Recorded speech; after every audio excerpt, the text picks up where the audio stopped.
Start the. Okay. The cameras are on. Everything's connected. Yeah. Got That's all like recording. two large like video card. Checking I should come by now, but Go for it. Okay. Let's start here. Or reference sheet. I love technology when it decides to act. As soon as you start talking. Greetings. Thank you for coming here today for my lecture on RPG horror stories. So during the pandemic, I had a lot of free time on my hands, seeing as I got laid off from my job of 10 years and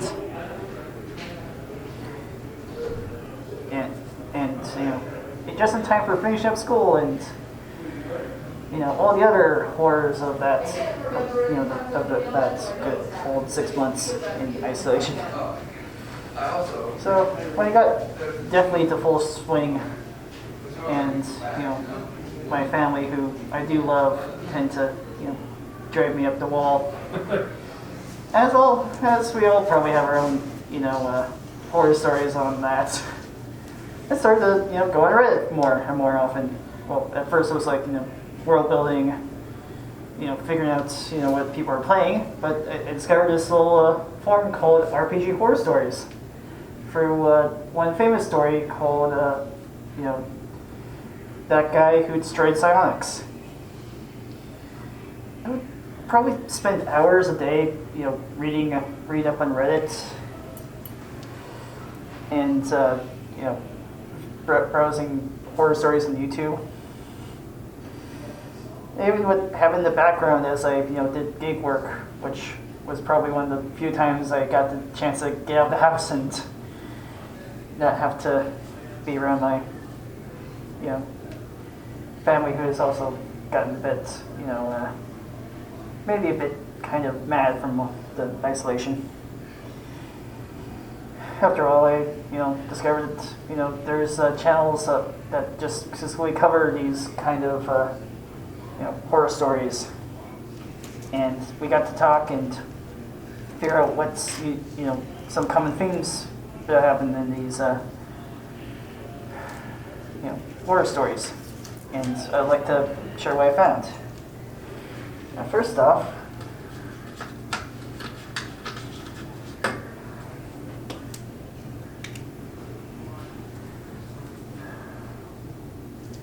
what is an RPG horror story? Well, an RPG horror story is usually the opposite of an RPG glory story, where you have a rather fantastic gaming moments, like either figuring out a solution to a puzzle you usually don't think you could.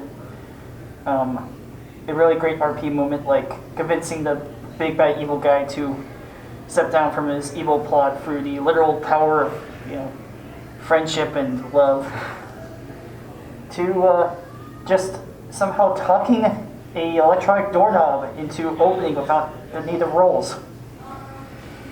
Well, this is kind of the opposite. Is more like RPG horror stories are usually games that have gone wrong to some degree. At the mildest, it could just be a simple misinterpretation, like some new player doesn't exactly know what exactly a rapier is, or why the bard has one. Miscommunication between DM and player about backstories. To the more extreme, which is, a total campaign derailment. Total campaign derailment. People leaving the experience, or not wanting to play RPGs again, the group disbanding, and just in general, just spoiling the fun.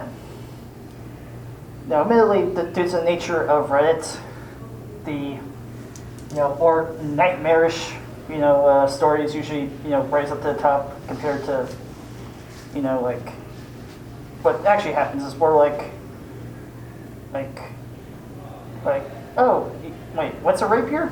is it something to do with some unpleasant things, or like, oh, you're like, 6,000-year-old human? Well, I mean, 6,000-year-old like gnome.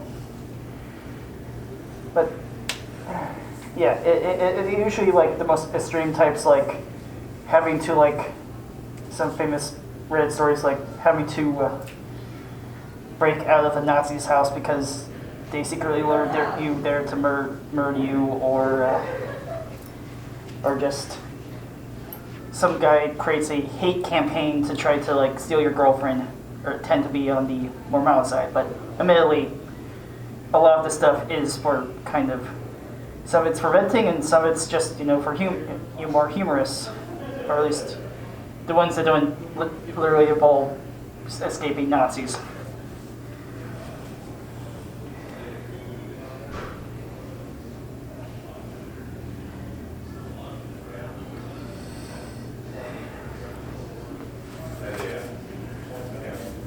Food, and then showed some larvae and fly eggs, and then the last photo was noticing this plus that. So one of the things I have discovered that helps with preventing these kind of horror stories is all about the prep and how you sell your game, or at least how people sell the games. Session 0 has been a relatively interesting concept where you basically have a session to not only make characters but explain like what each person wants out of a game, because this helps set expectations, set boundaries, and just in general get to know who you're going to be playing with, and have people know what kind of player you or DM you are. Because I have read stories about like someone wanting to do a kind of mage school campaign, and they come in with like a rogue, or and not even the one specializing in magic, like in 5e or arcane tricks, or it's just like they didn't either read thing right or just missed session 0, or a ghost busting campaign, and you have all these classes that specialize in ghosts, and then this one guy, and then there's the player who comes in with a barbarian because no one ever really explained to him that you're going to be dealing with basically incorporeal dead the entire time, and you can't really smack ghosts to death, or at least at level 1. Yeah, another thing is just making kind of, well, since the pandemic, a lot of games have been moving online, so it's been kind of helpful to have clear ads, like what system you're running on, style of play.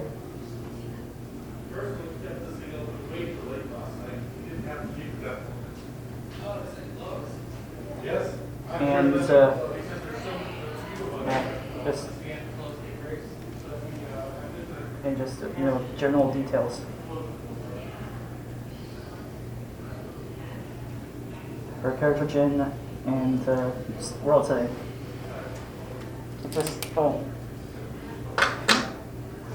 It usually kind of saves you some trouble, up front, if people can clearly read up on the page. Though there's some kind of warning site. It also helps you with finding warning sites if you see ads, especially in RPG horror stories. Whenever I see something serious or realistic, usually raises red flags. Serious usually ends up translating into basically edgelord. Like men in trench coats. My parents died, and now I'm like this like edgy loner. Or just having every NPC in the game hates you off the bat because it's serious. I don't think most people really know how to use the word serious when they put it in these ads, but generally, like, that's kind of a red flag for me. At least from my experience with these games and from what I've read. And for realistic,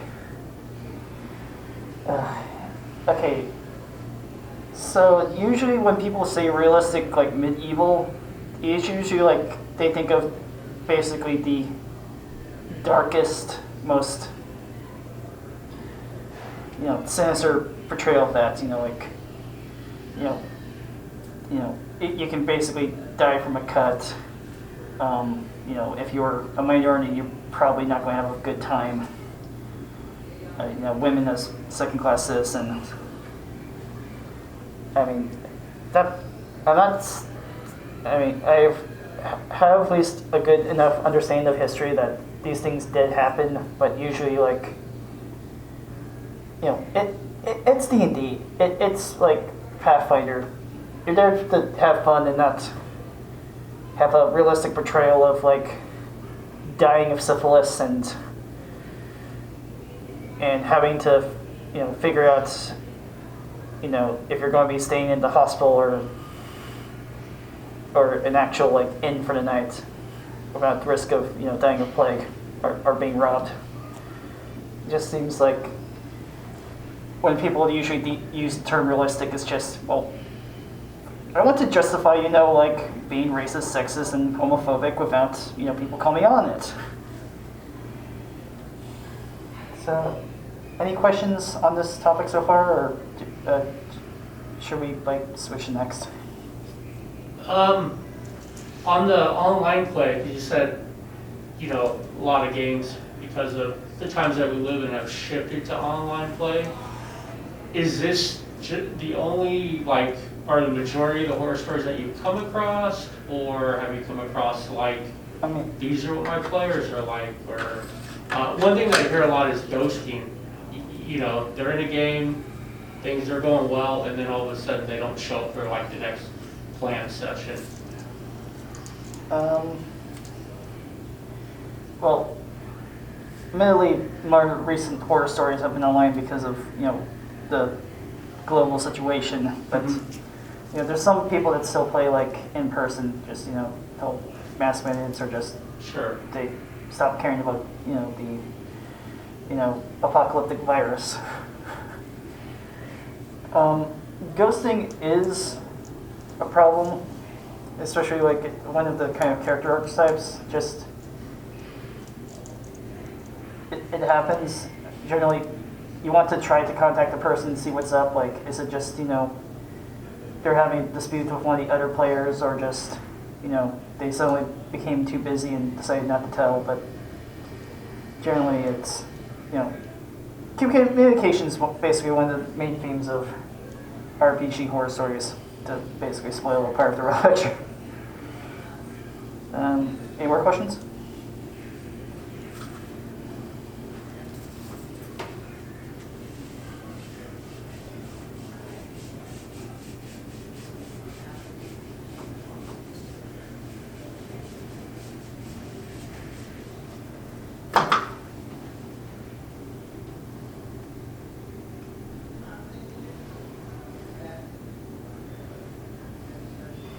So another thing about RPGs that I find interesting is basically how to treat, like, alignment systems, since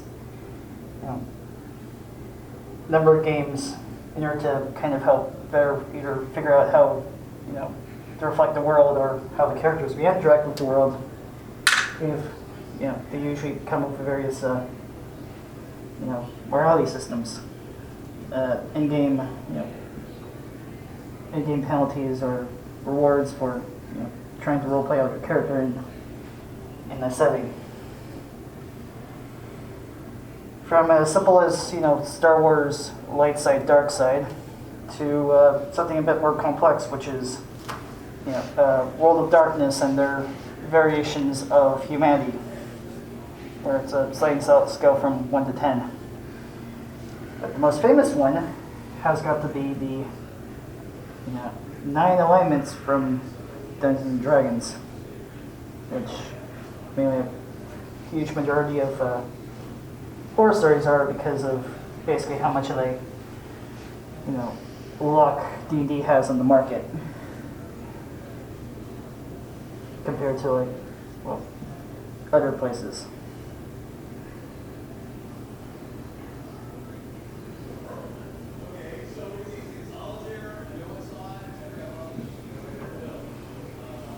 Which is a 3x3 grade, which got lawful, neutral, chaotic, and then you got good, neutral, and evil, and these various charts basically form the basic 9 alignments.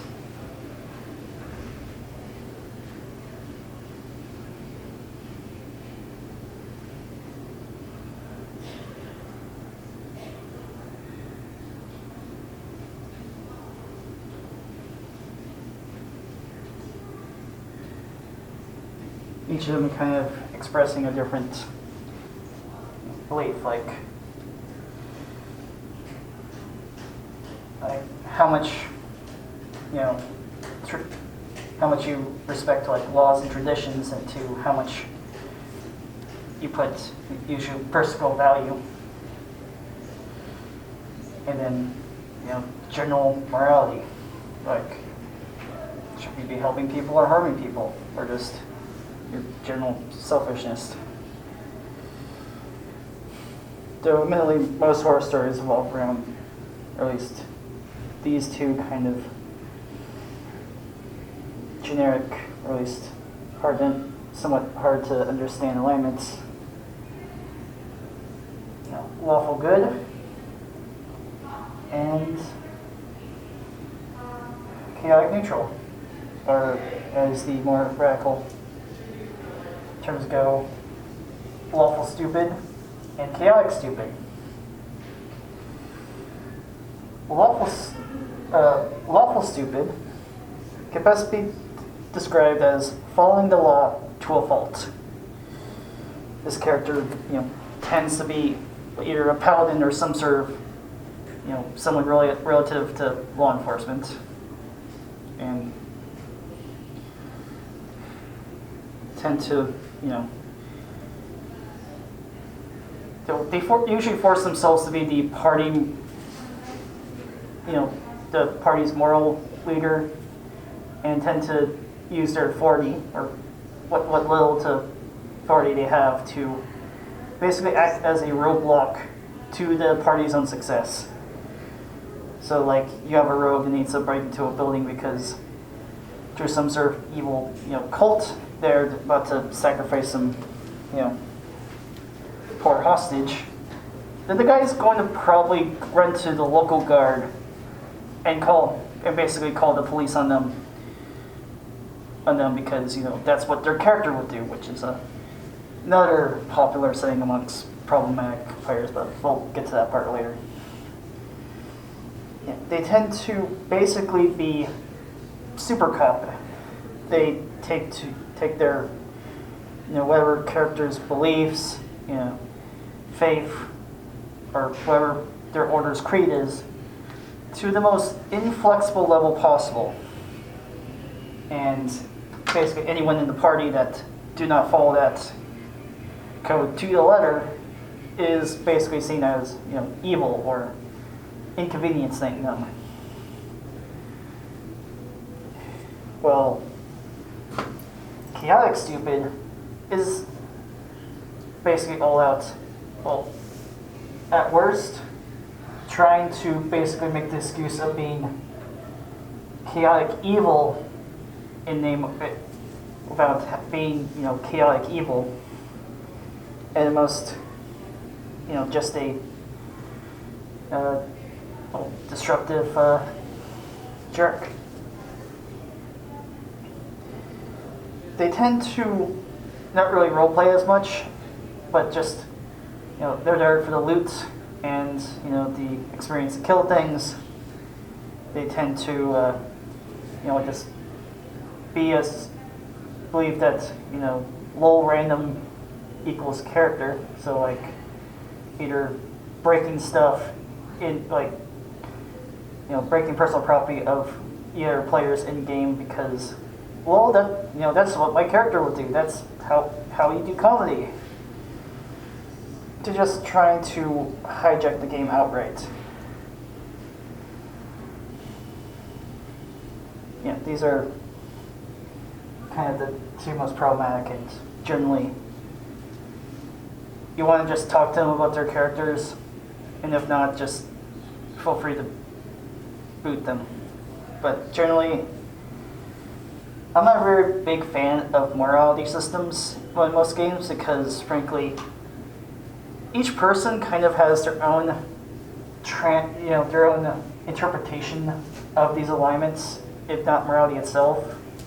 I usually recommend general morality instead of like, political or religious, because I have, seen like World of Darkness games where like people start out with like 4-3 humanity because the DM considered like them to be a bad person because they believed in like X political party or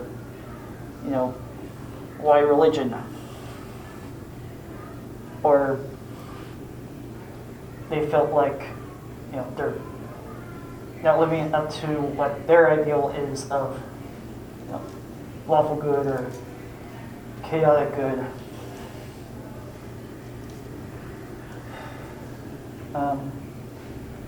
So any questions on morality systems and the horror stories from there? Okay, well, move on. Well, in your experience, how have you treated morality systems, or have you avoided or tried to incorporate it in the games that you play? I generally try to keep it in terms of like more like have consequences like based off of player actions more than like just generally like, oh, you're like if you're like if you're stealing from people while you're trying to be a paladin, I'm definitely going to start lowering you on the steps. But I just usually generally have it more like like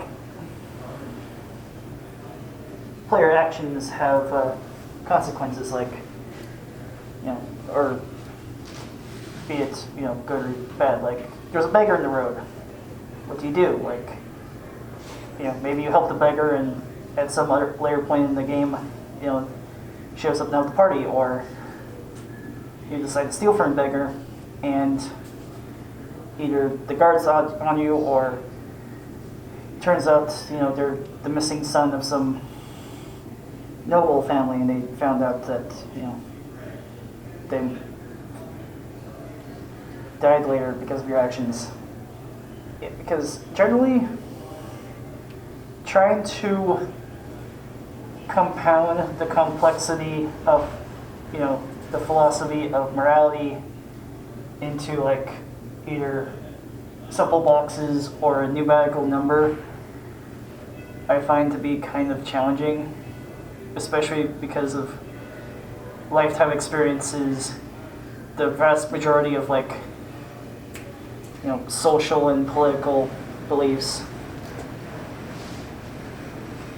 and frankly arguments upon arguments about whether or not like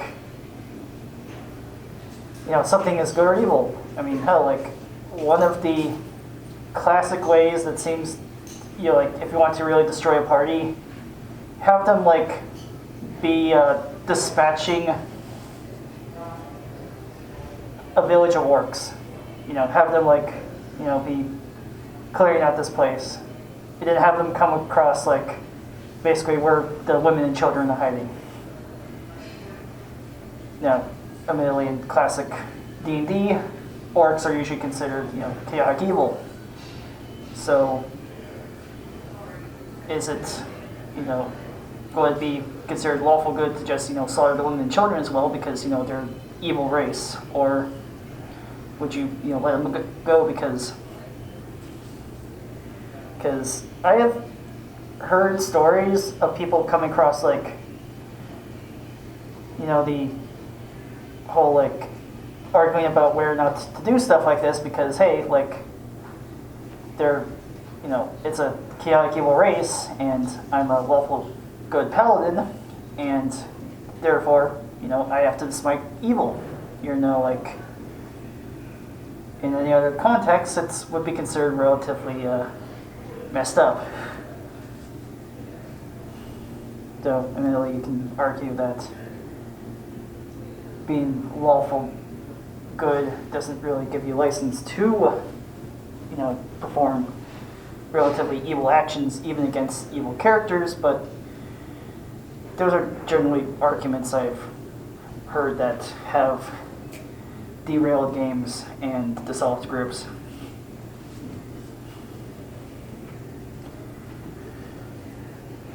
Okay, moving on.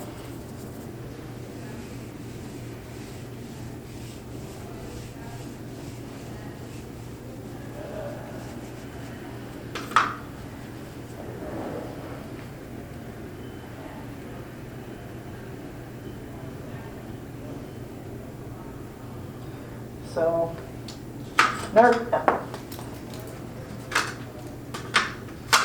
What's the like?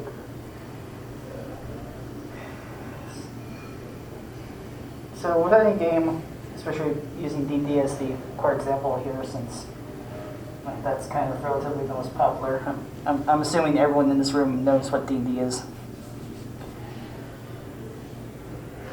It is, you know, agreeing on class and race or heritage, as it's now called, but I'm using a familiar term until that becomes more widespread.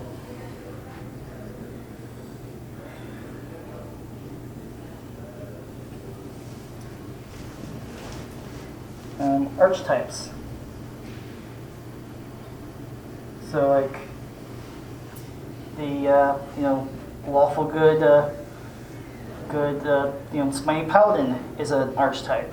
The thieving rogue, the bard that, you know, wants to be everyone's friends, you know, to keep things lighthearted, which are, you know, archetypes in and of themselves aren't problematic.